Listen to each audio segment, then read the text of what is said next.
particularmente el periodismo deportivo yo lo escogí por una pasión o una afición que toda la vida he tenido por los deportes. Y tengo que comentarte que en realidad yo escogí como carrera el periodismo, ¿no? Yo soy periodista, no solo deportivo, soy periodista, y finalmente a lo largo de los años me fui inclinando por lo que era una pasión que he tenido desde toda la vida, que es el periodismo o que es el deporte, ¿no? Uní esta pasión que era deporte, que era mi carrera, que era el periodismo, y resulta que ahora hago un poco de todo lo que me gusta, ¿no? Lo que me gustaba profesionalmente y lo que me gustaba desde siempre, que es el deporte. Entiéndase deporte, no solo fútbol, todo tipo de deportes, porque eso es lo que los periodistas deportivos tenemos que saber de todo. Y pues en ese sentido terminé escogiendo el periodismo, inclinándome por esta rama, ¿no? Que es el periodismo deportivo. Es que hay muchas barreras ahora y distancia con los protagonistas del deporte, con los futbolistas, con los voleibolistas, con los atletas en general en todos los eventos, ¿no? Antes, por ejemplo, uno en el fútbol, tras acabar un partido, uno podía entrar a la cancha, conversar, digamos, en caliente con los futbolistas, meterse al camerino, podía ingresar a los entrenamientos un rato, grabar, poder esperar a los futbolistas, tener ese contacto muy cercano. Ahora eso ya ha cambiado, ya desde hace varios años, sería unos 6, 7, ya los derechos audiovisuales, por ejemplo, de los partidos, no permiten que los demás periodistas puedan ingresar al campo tras el partido, ¿no? Acaba el partido y el único que puede hacer una entrevista a ras de cancha es aquel reportero, aquel camarógrafo que tiene los derechos de ese partido, ¿no? Eso es lo más complicado, ¿no? La distancia que han generado los derechos audiovisuales con los protagonistas del deporte cada vez es más grande. Y la pandemia ha hecho que incluso la distancia personal, o sea, que tú tengas la posibilidad de estar tú a tú con un deportista, sea mucho más grande. Entonces, esa barrera, esa distancia con el deportista es lo que finalmente termina siendo cada vez más complicado para el periodista deportivo, perdón. Pero finalmente es nuestro trabajo avanzar sobre esa barrera y poder conseguir las entrevistas que uno necesita. Una quizás es mi primer viaje internacional como periodista deportivo, ¿no? Fue mi primera comisión, fue a México.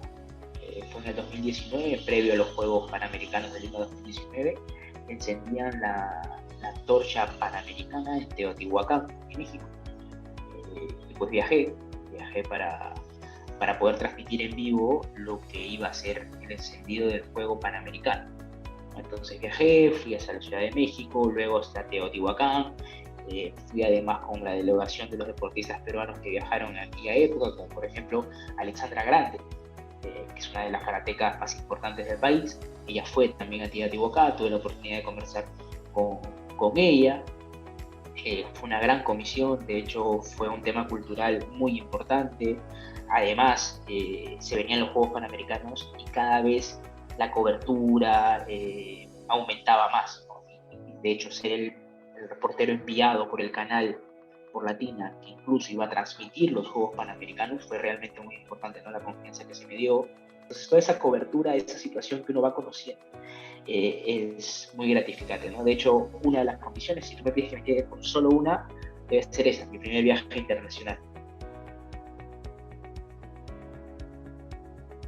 Que el periodismo se hace en la calle, que salgan, que vayan a buscar, que levanten el teléfono, que llamen, que si tienen alguna duda, toquen alguna puerta, no se centren simplemente en lo que puedan encontrar en Twitter, lo que puedan encontrar en Facebook, lo que puedan encontrar en alguna web de noticias. No, el periodismo se hace en la calle. Uno tiene que salir a buscar la noticia, uno tiene que salir, tiene que buscar a los entrevistados. No nos quieren dar una declaración un día, hay que volverlos a buscar. Sí, lo podemos buscar 100 veces hasta que alguna vez nos va a decir que sí. Es una recomendación muy importante. Investigar, tener capacidad de crítica, tener mesura cuando hay que tenerla, saber discernir entre lo que realmente es importante y lo que no es importante para informar. Pero en el caso específico de un periodista deportivo, es que, y esto es algo muy repetitivo, ¿no? A veces cuando uno estudia uno piensa que va a ser de esto un periodista de fútbol, ¿no? Que todo es fútbol, que solamente se va a hablar, se va a comentar, se va a escribir y se va a dar notas e informes solo de fútbol, pero no, el periodista deportivo es eso, deportivo. Aquel que se quiere dedicar a esto tiene que informarse de todos los deportes, saber todos los deportes, no es simplemente comentar. Para eso existen los comentaristas y uno se prepara para ser periodista. Habitualmente los comentaristas son personas especialistas en este deporte si no son ex deportistas, ¿no? Los periodistas están para poder sacar historias de cada deporte, para poder informar, para tener datos estadísticos y para poder también hacer un análisis del juego. En este caso, yo les recomendaría a todo aquel que estudie periodismo deportivo que no solo se centre en fútbol. Es cierto, es el deporte rey en el mundo, el más visto, el más escuchado, el que más vende, pero uno, por respeto a su profesión y por las oportunidades que se le pueden dar en un futuro, uno tiene que informarse, saber las reglas de todos los deportes y siempre estar actualizado, al menos conocer y saber cuáles son los máximos representantes de tu país en todos los deportes, en karate, en badminton, en tenis, en vóley, en fútbol, ¿no? Eso va a hacer que tú seas un periodista, un amplio catálogo de conocimiento.